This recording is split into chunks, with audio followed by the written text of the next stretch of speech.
কোন হুজুরেরা করোনায় মরে নাই, বাবারে ধরছে করোনায়। কুলাঙ্গার ছেলে বাবার কাছে যায় না। কত বড় কুলাঙ্গার, শিক্ষিত কুলাঙ্গার, ট্রিপল মাস্ক লাগায় আছে, বাবার লাশের কাছে যায় না। এলাকার গরিবের টাকা দিয়ে কয় রাস্তার পাশে লাশটা ফেলে দিয়ে আস। লাশটা ফেলে দিছে, জানালা লক করে দিছে। কুলাঙ্গার শিক্ষিত সন্তান জানালা দিয়েও আর তাকায় না যে বাবার লাশটার জানাজা হলো নাকি রাস্তার কুকুরে খেয়ে ফেললো। ইতিহাস। ওই সময় আমার দেশের টুপিওয়ালারা, ওলামায়ে কেরাম, করোনার শত শত লাশ নিজেরা কাঁধে নিলেন, গোসল করালেন, কাফন পরালেন, জানাজা পরালেন, কবরে দাফন করলেন। একজন হুজুরেও করোনায় মরে নাই। এজন্যই তো বলি উলামায়ে কেরাম এই জাতিকে যা দিছে আর কেউ দেয় নাই। সব চান্দাবাজ আর ধান্দাবাজ। একমাত্র জাতির পিওর বন্ধু, নিঃস্বার্থ বন্ধু, নিরেট বন্ধু উলামায়ে কেরাম। ইলমে রা'জাজু করদান বেহিসাব, খলকে রাদা দান জওবে বাসওয়াব, হক নাদারত দোস্তে খলকা জারেরা, নিস্তে ই খসলত কে দিনদারেরা। তাহলে আপনার আমার আল্লাহ বলেন না কেন? নবী, কোরআন, হাদিস, কাবা, কালেমা, ধর্ম, কাফন, কালা সবই যদি এক হয়, তাহলে আপনার আমার পোশাকও তো এক হবে। আমিও মুসলমান, আমি টুপি পরলাম, আমার টুপি মাথায় না দিলে ভাল লাগে না। আপনি মুসলমান হইয়া কেন টুপি পরেন না? আপনাকে আলাদা বয়ান দিতে হবে কেন? বরং বয়ান তো চলছে, কিন্তু আপনার ইমানের হালাত কেমন? আমি টুপি খুলতে চাই না আর আপনি টুপি দিতে চান না। আমি দাড়ি কাটতে চাই না, আপনি কেমন মুসলমান যে দাড়ি রাখতে চান না? আমি মুসলমান, মসজিদে না ঢুকলে লজ্জা, আপনি কেমন মুসলমান যে মসজিদে ঢুকতে গেলে লজ্জা? আমি মুসলমান, পর্দা না করলে লজ্জা, আর আপনি কেমন মুসলমান যে পর্দা করতে গেলে লজ্জা? আমনের বাদ দিয়ে যদি হিন্দু বয়ান করতাম না 6 মাস, বাংলাদেশের সব হিন্দু ইনশাআল্লাহ মদিনার আশিক হয়ে যেত। আপনারা যে আমলের লাইনে দুর্বল কেন জানেন? একটাই কারণ, হুজুরদের থেকে বেশি বুঝেন আর মনে মনে লালন করেন হুজুরেরা কি বুঝেন। এই গজবের কারণে আপনার মাথায় আমল আসে না, আপনার বডির মধ্যে রসুলের সুন্নত আসে না। কারণ একটা মানুষকে যখন মাথার মুকুট মনে করবে তখন তার কথা মানতে না বাধ্য হবে। এই জন্য দেখেন না, বেতন দেয় মসজিদে মাসে 5 টাকা, ইমাম সাহেব নামাজে না থাকলে দেয় ধমক। ইমামের ধমক দেওয়ার মতো এরা তো বড় দুঃসাহস, বেয়াদবি কোন বেয়াদব ছাড়া আর কারো হতে পারে? আল্লাহ হেদায়েত দান করুন। এরে আল্লাহর বান্দা, হে যুবক,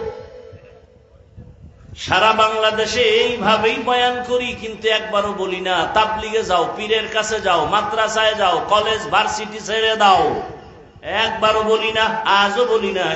বরং তোমার পক্ষে সাহস দিয়া গেলাম, ও আমার কলিজার যুবক বাবা, স্কুল ছাড়িও না, কলেজ ছাড়িও না।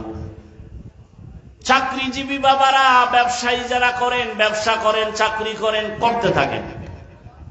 ওখানে থেকে জান্নাতের রাস্তা বের করেন। ডাক্তার হবেন, ইঞ্জিনিয়ার হবেন, প্রফেসর হবেন, আপনাকে আমি কলিজা ভরে দোয়া করি ভালো ডাক্তার হন। তবে একটা মাত্র দাবি, বেয়াদব হবেন না। বলতে পারো হাফিজ ভাই বেয়াদব হব না, কথার ব্যাখ্যা কি? 3 জায়গায় বেয়াদবি করবা না, করলেই মরার আগেই তুমি পঙ্গু, তোমার জীবন শেষ। 1 নাম্বার জায়গা মা বাবা, বেয়াদবি করলেই জীবন ধ্বংস, কোনো সন্দেহ নাই। মরার আগে, পরে না, খোদার কসম মরার আগেই ধ্বংস। 2 নাম্বার জায়গা হলো তোমার শিক্ষক, শিক্ষকের সাথে বেয়াদবি করলে কপাল পুড়ে যাবে। তিন নাম্বার জায়গা হলো উলামায়ে কেরাম, মুরব্বী, এদের সাথেও বেয়াদবি করা যাবে না। যারা করেছে ওরা ধ্বংস হয়েই গেছে, হয়েই গেছে। আলেমদের সাথে বেয়াদবি, মা বাবার সাথে বেয়াদবি, শিক্ষকের সাথে বেয়াদবি, মরণের আগেই জীবন ধ্বংস। অতএব তুমি আদর্শমান সর্বোচ্চ সম্মানের ডাক্তার হইয়াও সর্বোচ্চ সম্মান যদি পেতে চাও, ইঞ্জিনিয়ার হইয়াও যদি সর্বোচ্চ সম্মান পেতে চাও, এই তিন জায়গার দোয়া নিয়ে আগাও। কয় জায়গা? মা বাবা, শিক্ষক, ওলামায়ে কেরাম, মুরব্বী, এদের দোয়া নাও। তাহলে ডাক্তার হলেও তুমি বাংলাদেশের মধ্যে সুনাম অর্জন করা ডাক্তার হওয়া। আর যদি বেয়াদবি করো আর ডাক্তার হও, তাসলিমার মতো জুতার বাড়ি খাইয়া দেশ ছাড়তে হবে।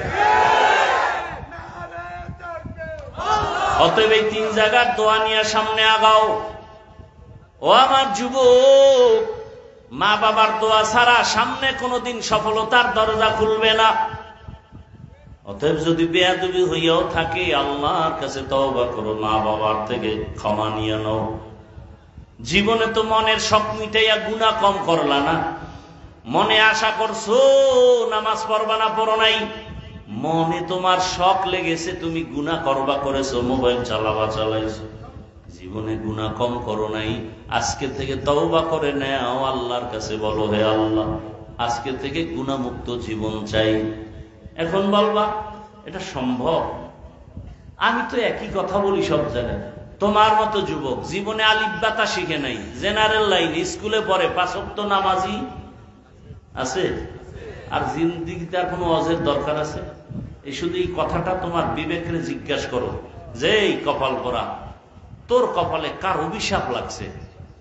কার সাথে চূড়ান্ত বেয়াদবি করেছো যে তোর মতো যুবক স্কুল কলেজে পড়ে নামাজ পড়ে, তুই পারো না কেন? অবশ্যই তোমার কপালে কারো না কারো অভিশাপ লাগছে।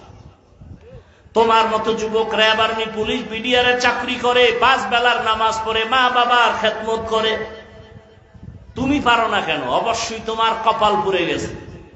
কার জানি বদদোয়া লাগছে, কার সাথে জানি বেয়াদবি করে ফেলেছে। তোমার মতো যুবক রাস্তায় গাড়ি চালায়, নামাজ ছাড়ে না, বলো বাবা তুমি পারো না কেন? তোমার মতো যুবক নদীর মধ্যে মাছ ধরে, কৃষি কাজ করে, নামাজ পড়ে, তুমি কেন পারো না? তোমার মতো বান্দার জেনারেল লাইনের ব্যবসা করে, নামাজ পড়ে, চাকরি করে, নামাজ পড়ে, তুমি কেন পারো না? আল্লাহ বুঝি তোমার উপরে বেজার হয়ে গেছে, কে জানি তোমার কপালে অভিশাপ লাগাই দিছে বেয়াদবির কারণে। কোন নতুন ওয়াজের দরকার নাই তো বাবা, কোন ওয়াজের দরকার নেই। শুধু শেষ কথাটাই তোমার দিলকে প্রশ্ন করো, এরে মান, আমার মতো যুবক যদি জেনারেল লাইনে পড়িয়াও নামাজ পড়ে, আমি কেন পারবো না? আমার কপাল কেন এত খারাপ? আমি কি মরবো না? কবরে যাব না? বাসের নিচে লাশ, ঘুমের বিছানায় লাশ, কোন দিন মরণের ডাক আসবে বলা যায় না। অতএব তওবা করো, মনে মনে তওবা করো, আল্লাহকে মনে মনে বলো, হে আল্লাহ, স্কুলে পড়ি, কলেজে পড়ি, চাকরি করি, ব্যবসা করি, আর নামাজ ছাড়বো না, দাড়ি কাটবো না, বেপরদায় চলবো না, মা বাবাকে কষ্ট দিব না। উলামায়ে কেরামের দোয়া পরামর্শ নিয়া, শিক্ষকের দোয়া নিয়া, নবীজির আদর্শ মেনে চলবো। খাঁটি অন্তরে যদি তওবা করতে পারো, তোমার জীবনের সব গুনাহগুলো মাফ হয়ে যাবে। অন্তর যদি খাঁটি তওবা, চোরের মতো তওবা না, খাঁটি অন্তরে তওবা, মরিয়া গেল আর নামাজ ছাড়বো না, আর আল্লাহর হুকুমের বাইরে চলবো না। ডাক্তার হই আর ইঞ্জিনিয়ার হই না কেন, মা বাবার দোয়া নিয়ে চলবো, শিক্ষকের দোয়া নিয়ে চলবো, উলামায়ে কেরামের দোয়া নিয়ে চলবো। ও পর্দার আড়ালের মা বোনেরা, মাইকের আওয়াজ শুনতেছেন, আপনাদের সন্তানদের যত বয়ান শুনাইলাম, আপনাদের অবদান ছাড়া হবে না। এই সন্তান ভালো হওয়ার পেছনে আপনাদের অনেক কাজ, অনেক ত্যাগ। কারণ একটা গাছ ভালো হলেই তো ফল ভালো হবে। আম্মা জান, আপনার আদর্শ ভালো হলেই তো একটা সন্তান ভালো হবে। ও আম্মা জানেরা, মনে কি চায় না একটা আদর্শ সন্তানের মা হইয়া কবরে যাবেন? আপনাদের মতো কত মা কত বোন এখনো আছে এই এলাকায়, নামাজ ছাড়ে না, বেপরদায় চলে না, মোবাইলে সময় নষ্ট করে না, স্বামীর মাল খেয়ানত করে না। এরে মা বোনের, আপনারা কেন পারবেন না? 5 ওয়াক্ত নামাজ পড়েন, পর্দা রক্ষা করে চলবেন, মোবাইলে সময় নষ্ট করবেন না। নিজের সন্তানটাকে আদর্শ ডাক্তার বানাবেন, আদর্শ ইঞ্জিনিয়ার বানাবেন, ডাক্তারি করবে, তেলাওয়াত করে নামাজ পড়ে মা বাবার জন্য দোয়া করবে। আপনি সন্তানের দোয়া পাবেন, মানুষের দোয়া চলতে থাকবে। এমন একটা সন্তান তৈরি করেন, পেছনের গুনার থেকে ক্ষমা চান, তওবা করেন। আর বেপরদায় চলবেন না, নামাজ ছাড়বেন না, স্বামীর মাল খেয়ানত করবেন না। বৃদ্ধ বাবাজি, আপনার মতো বুড়ারা মসজিদে গিয়া নামাজ আদায় করে 5 বেলার, আপনি কেন পারবেন না? আল্লাহর কাছে তওবা করেন, আর গুনার কাছেও যাবেন না, নামাজ ছাড়বেন না। তওবার যদি নিয়ত সবার থাকে, 2 হাত আল্লাহকে দেখায় দেই, আয় আল্লাহ হাতগুলো কবুল করে নেন, তওবা কবুল করে নেন, তওবার উপরে মজবুত হইয়া চলার মতো তৌফিক দান করেন, আমিন। আলহামদুলিল্লাহি রাব্বিল আলামিন, ওয়াসসালাতু ওয়াসসালামু আলা সাইয়্যিদিল আমবিয়াই ওয়াল মুরসালিন ওয়া আলা আলিহি ওয়া আসহাবিহি আজমাইন। ইয়া আরহামার রাহিমিন, ইয়া আরহামার রাহিমিন, ইয়া আরহামার রাহিমিন। اللهم اجعلني في عيني صغيرا وفي أعين الناس كبيرا.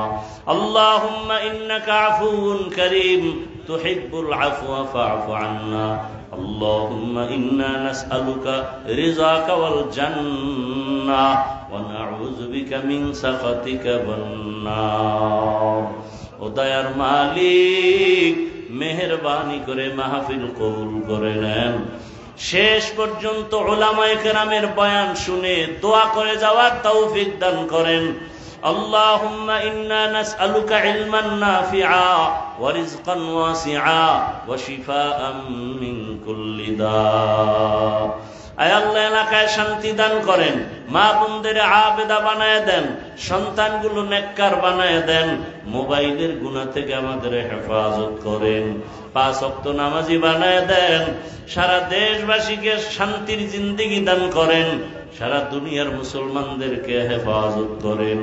আয় আল্লাহ, উলামায়ে কেরামের এক ও নেক বানায় দেন, মুখালিফের মুওয়াফিক বানায় দেন, মাদ্রাসা কবুল করে নেন, মসজিদ কবুল করে নেন, সবার দান সদকা কবুল করে নেন, কবরওয়ালাদের জান্নাত দান করেন, সুন্নাতওয়ালা ইজ্জতের জীবন দান করেন। আল্লাহ, নবীজির মুহাব্বতে আমাদের মাফ করে দেন।